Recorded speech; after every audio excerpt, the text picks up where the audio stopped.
जिन लोगों के घरों में पितरों की मूर्तियां हैं, छवियां हैं, फोटो हैं, अधिकांश लोगों के घरों में माता पिता दादी दादा की फोटो होती है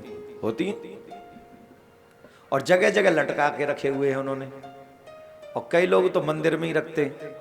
किस किस के मंदिर में है? हमारे अपने अपने पितरों की किसी की फोटो जो चले गए हैं, जिन्होंने घर में मंदिर में ही रखी हो। देखो रखी है। अब ध्यान से सुनो, पितरों की छवि फोटो कभी भी मंदिर में नहीं रखनी चाहिए, मंदिर में नहीं रखनी चाहिए, और हर एक कमरे में नहीं रखनी चाहिए। किसी भी कमरे में लगा दे, और बेडरूम में तो बिल्कुल नहीं होनी चाहिए।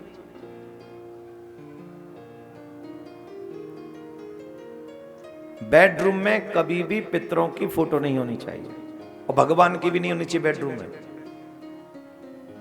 बेडरूम पति पत्नी रहते हैं वहां, कई बार माता बिना सर पे पल्लू रखे घूमती रहती हैं, तो भगवान का और पितरों का आदर होना चाहिए। इसलिए बेडरूम में, मैं शॉर्ट में कह रहा हूं, आप ज्यादा समझ लेना। तो ना भगवान की भी छवि न रखें और पितरों की भी नहीं रखें, तो कहां रखें फिर? उसी घर में दक्षिण दीवार पर, जो घर में दक्षिण की दीवार हो, उस दक्षिण की दीवार पर उन पितरों के चित्रों को रखें और उनको आदर दें, उनको प्रणाम करें, उनका सत्कार करें। इतने भर से वो प्रसन्न हो जाएंगे, क्योंकि दक्षिण दिशा जो है वो पितरों की दिशा है। वहां बैठकर वो भजन करते हैं, और उसी दिशा में यमपुरी है। दक्षिण दिशा में पृथ्वी से नीचे, जल के ऊपर, इसी लोक में, इसी सृष्टि में है। पृथ्वी से नीचे है और जल के ऊपर है। कौन? यमपुरी, दक्षिण दिशा में। वहां उन लोगों को लेके जाया जाता है जो लोग मनुष्य जीवन पाने के बाद भी गलत रास्ते पे जाते हैं, भटकते हैं, जो न करने वाले कार्य हैं उनको करते हैं, और जो करने वाले कार्य हैं उनको जो मनुष्य नहीं करता है, उनको यमपुरी में यमराज के दूत लेकर जाते हैं और उन्हें उनके कर्म के अनुसार दंड देते हैं, कर्म के अनुसार। अब प्रश्न यह है कि वो दंड क्यों देते हैं? हम सब कपड़े पहनते हैं, वस्त्र पहनते हैं, तो गंदा हो जाता है तो क्या करते हैं? वस्त्र गंदा हो जाता है तो क्या करते हैं? जोर से बोलो। धुलते हैं। और ज्यादा दाग लग जाए तो रगड़ते हैं, और घना और उससे भी घना लग जाए तो फिर ठोकते हैं। हमारी माता बहन, ये माता जी जिजमान की देवी जी, आपके जमाने में मशीन नहीं होती थी वस्त्र धोने वाली, राइट? नहीं होती थी ना, तो उस समय कैसे धोते थे कपड़ा? वो होता था वो काट का, क्या बोलते थे उसे? हमारे ब्रज में तो कहते पीटना, पीटते थे उसे। काट का एक होता था बैट सा, और उससे बड़ी जोर जोर से कपड़े को पीटते थे। अब जब जोर जोर से कपड़े को पीट रहे हैं, इसका मतलब कपड़े से दुश्मनी है? बोलो नहीं, तो दाग से दुश्मनी है, उस दाग को छुड़ाना है। और ये शरीर क्या है? ये आत्मा का वस्त्र है। क्या है? और अब 5 मिनट ये सोचो कि तुम्हारे इस शरीर के, आत्मा के वस्त्र में कितने दाग लगे। ईमानदारी से सोचना ना भाई, महाराज ने कहा इसलिए मानना जरूरी नहीं है। 5 मिनट कभी अपने लिए बैठो तो सही, और 5 मिनट अकेले में बैठ के सोचो कि तुमने अपने इस शरीर रूपी वस्त्र में कितने दाग लगा रखे हैं। 5 मिनट में पता चल जाएगा कितनी ठुकाई होगी तुम्हारी ऊपर जाके।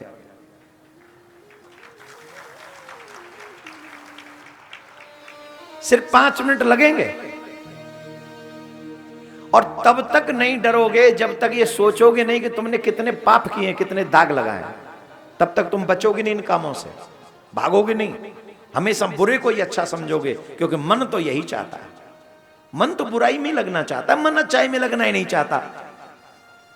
अच्छाई में बुराई देख लेते हम तो, हाँ ठीक देख। और बुराई में एक हीरोइन नाचने आती है मुंबई से,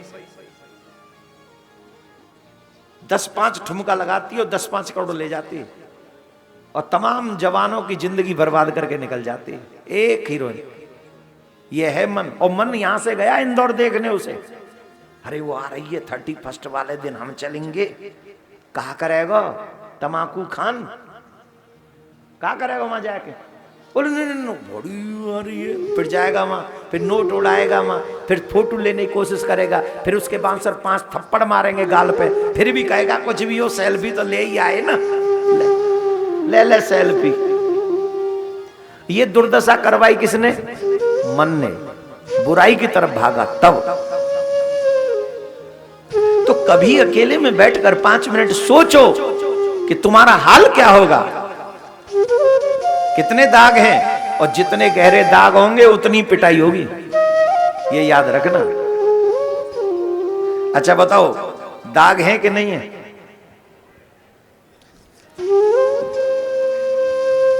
क्रीम पाउडर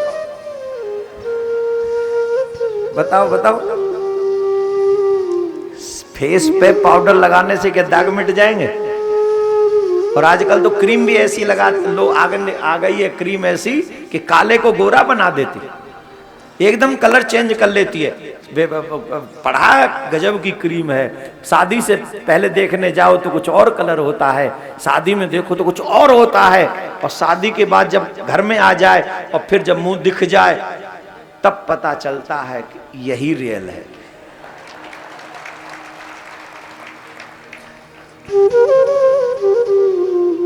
जो यहां बैठे मैं उनसे नहीं कह रहा हूं, पर सच बताओ, दुनिया में कोई ऐसी क्रीम, कोई पाउडर है जो मेरे जीवन के पाप रूपी दागों को मिटा सके? बोलो, है ना? गुरुदेव की शरण में जाके बैठो, ठाकुर जी के नाम की दीक्षा उनसे ले लो, और उस नाम को जाप करो, बड़े से बड़ा दाग धुल जाएगा, बड़े से बड़ा दाग धुल जाएगा। प्रॉब्लम तो यह है कि मन इसकी तरफ जाता ही नहीं, अच्छाई की तरफ नहीं जाएगा ना, यही तो मन की दुर्दशा है। तो जो मनुष्य पाप अधिक करता है, जैसे माँ वस्त्र को धोने के लिए पीटती है, वैसे ही इस आत्मा के वस्त्र की शुद्धि के लिए यमराज के दूत उनकी धुनाई करते हैं। कैसे करते हैं? कौन कौन से कर्म को करने के बाद कौन कौन से नरक में भेजा जाता है, कृपा करके जरा ध्यान से सुने। राधे राधे। पहले तो सभी नरकों का नाम सुन लें। जो लोग कहते नरक नहीं होते, वो लोग नाम सुन लें। तामिश्र, अंध तामिश्र, रौरव, महारौरव, कुंभीपाक, कालसूत्र, सुकर्मुख, आम्रीपयवन, अंधकूप, कृमिभोज, संदंस, सप्तसूर्मी, तप्तसूर्मी, वज्रकंटक, सालमली, वैतरणी, पुयोध, प्राणरोध, विषसन, लालवक्ष, सारमेयादन, अवीचमान, अयपान, सारकर्दम, रक्षोगण, भोजन, सूलप्रोत, दंदसक, अवट, निरोध, अक्षय पर्यावर्तन और सूचिमुख, ऐसे 28 नरकों का वर्णन है। कितने? भागवत में 28 नरकों का स्पष्ट वर्णन है। और इनमें कौन कौन व्यक्ति जाते हैं? आजकल अधिकांश सभी लोगों की नजरें पराई संपत्ति पर, पराई स्त्री पर रहती हैं। सबसे पहला नरक उन्हीं के लिए है। जो मनुष्य जीवन पाने के बाद, अब यहां पर पराई स्त्री कहा गया, स्त्री शरीर हो तो पराई पुरुष पे भी नजर रखने वालों को सेम दंड मिलेगा। ये सभी ध्यान पूर्वक समझे। तो ये बात जो शादी से पहले हाथ में हाथ डालने वाले लोगों के लिए, वो सावधान करने वाली बात है। अब हम बताएं क्यों नहीं भागवत सुनना चाहते, क्यों रामायण नहीं सुनना चाहते? क्योंकि वो पाप करना चाहते हैं। उन्हें पता चल जाएगा कि शादी से पहले पराई पुरुष को, पराई स्त्री को छूना, कन्या को छूना पाप है और हमें नरक में जाना पड़ेगा, तो वो करेंगे ये हिम्मत? जवाब दो। कई लोग तो यहां बैठ के भी कानों में उंगली डाल लेंगे, बोलिए नहीं सुनना, ये तो हमारे जीवन में रोज चल रहा है। अच्छा, तुम नहीं भी सुनोगे तो क्या होगा? बच जाओगे? नहीं बच पाओगे। ध्यान से सुने, जो प्राणी पर संपदा का हरण करता है, पर स्त्री का हरण कर लेता है, पराये बच्चों का हरण कर लेता है, उसे तामिश्र नामक नरक में ले जाकर यमराज के दूत पटक देते हैं और वहां उसे बहुत जोर जोर से पीटते हैं और कष्ट पहुंचाते हैं। और जो मनुष्य रौरव नरक में कौन जाते हैं? जो मनुष्य अहंकार करते हैं। क्या कहते हैं? ये मेरा पुत्र है, ये अहंकार है। ये मेरी पत्नी है, ये अहंकार है। ये मेरा पति है, ये अहंकार है। ये मेरा मकान है, ये मेरा शरीर है, ये मैं हूं। ऐसा भी अभिमान करने वाले व्यक्ति को नरक में, रौरव नरक में डाला जाता है। उसे जीवन भर ऐसा व्यक्ति करता क्या है? बोले भगवान का भजन कभी नहीं करता, भगवान की कथाओं में कभी नहीं जाता, वो सिर्फ और सिर्फ अपना और अपने कुटुंब का पालन पोषण करने में लगा रहता है। आप आज भी अपने गांव में, अपने डिस्ट्रिक्ट में इधर उधर जाएंगे तो मोस्टली लोग आपको ऐसे मिलेंगे जो 4 ही काम करते हैं, 2 काम दिन में, 2 काम रात में। कमाने और खाने में दिन निकाल देते हैं, पूरा दिन इसी में जाता है उनका, कमाने खाने में, और सोने में रात चली जाती है। कोई और 5 में काम ही नहीं करते। और मनुष्य जीवन इसके लिए थोड़ी मिला। ये काम तो गधे की भी संतान होती है कि नहीं होती? गधा भी खाता है कि नहीं? घोड़ा भी खाता है कि नहीं? हाथी भी खाता है कि नहीं? सोता है कि नहीं? मच्छर को भी खाने को मिल जाती है, मक्खी को भी खाने को मिलता है, तो फिर हम तो मनुष्य हैं, हमें नहीं देगा? इसका मतलब ये नहीं कि कमाना नहीं चाहिए, कमाना चाहिए, खाना भी चाहिए, संतान भी उत्पन्न करनी चाहिए, सोना भी चाहिए, पर इन सब की टाइमिंग होनी चाहिए। और टाइमिंग सेट करके अपने कल्याण का टाइम भी बीच में निकालना चाहिए।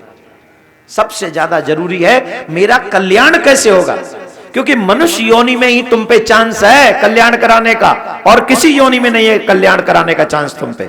हाथी कभी यहां कथा सुनने आएंगे? घोड़ा आएंगे? गधे आएंगे? मंदिर जाएंगे? ये मनुष्य ही कर सकता है। परोपकार मनुष्य ही कर सकता है। धर्म की रक्षा मनुष्य ही कर सकता है। अपने प्राणों की रक्षा मनुष्य ही कर सकता है। तो ये सारी जिम्मेदारी मनुष्य की है, जो करना नहीं चाहता। तो जो अहंकार करता है कि ये मेरा घर है, ये मेरा परिवार है, ये मेरा शरीर है, ये मेरा धन है, ऐसे मनुष्य को रौरव नरक में डाला जाता है। और वहां पर क्या होता है? वहां बड़े भयानक भयानक पक्षी होते हैं, जीव होते हैं, उनकी चोंच बड़ी लंबी लंबी होती है, और उन भूरी श्रृंग नामक जीवों को उनके ऊपर छोड़ दिया जाता है। उन जीवों के ऊपर छोड़ दिया जाता है, और वो क्या करते हैं? अपनी लंबी लंबी चोंचों से उसके मांस को नोचते हैं। किसके? जो सिर्फ अपना पेट भरने में लगे रहे थे, उनके मांस को नोचते हैं और नोच नोच के खा जाते हैं। कभी हाथ को खींच लेते हैं, कभी उदर को खींच लेते हैं, कभी आंखों को बाहर निकाल देते हैं। ऐसा कष्ट पहुंचाते हैं, रौरव नरक में उनको कष्ट पहुंचाते हैं। अब मांस खाने वाले भी ध्यान से सुने। आजकल वैष्णव कहलाने वाले लोगों के घरों में भी मांस खाया जाता है। शायद वो तिलक वाले ना खाते हो, तुलसी पहनने वाले ना खाते हो, पर उन्हीं के घर में ऐसे राक्षस लोग हैं, वो खाते हैं। प्याज लहसुन तो कॉमन हो गया आजकल। मांस खाने वाले लोग सावधानी से सुने। जो मनुष्य अपने पेट के लिए क्या खाने योग्य है, क्या खाने योग्य नहीं है, ये सोचे बिना जो मांस पक्षियों का, पशुओं का मांस खाते हैं, पशु पक्षियों को मारते हैं, उन्हें मारकर उनका मांस पकाकर स्वयं खाते हैं, हत्या करते हैं उनकी, उन हृदयहीन दयाहीन राक्षसों के यमदूत क्या करते हैं? यमदूत जब उसे कुंभीपाक नामक नरक में ले जाते हैं, क्या नाम है? कुंभीपाक। वहां क्या है? वहां बहुत बड़ी कढ़ाई है, एक बहुत बड़ी कढ़ाई है, और उस कढ़ाई में तेल है, नीचे भट्टी है, उसमें आग लगा रखी है, और आग लगाकर उस कुंभीपाक नामक नरक में उस जीव को पूरा का पूरा समंदा का समंदा उस भट्टी में, उस कढ़ाई में उसको डाल देते हैं। जैसे माताएं बहन घी में पकौड़ी तलती हैं, वैसे ही यमराज के दूत उस गरम गरम तेल में उस मनुष्य को तलते हैं। तो वो चीखता है, वो चिल्लाता है, कहता है हमें छोड़ दो, हमें छोड़ दो, हमें छोड़ दो, हम पे दया करो। तब वो ऊपर से उसमें लोहे की डंडे मारते हैं, लोहे के मुगदर मारते हैं, पलटा मारते हैं, और पलटा मारते हुए कहते हैं राक्षस, जब तूने पशु पक्षियों को मारा था, पकाया था, तब तुझे दया आई थी क्या? अब ये तेरी ही करने का फल है, अब तुझे भोगना ही पड़ेगा। ऐसे उन हृदयहीन मनुष्यों को नरक में ले जाकर दुख दिया जाता है। बच्चे लोग ध्यान से सुने, थोड़ा सा चेहरा ऊपर करें, हाँ मोबाइल जेब में रख लें, भगवान भला करे आपका। हम तो कह रहे हैं मोबाइल से नहीं, मोहन से प्यार करो, तभी नरक से बचोगे।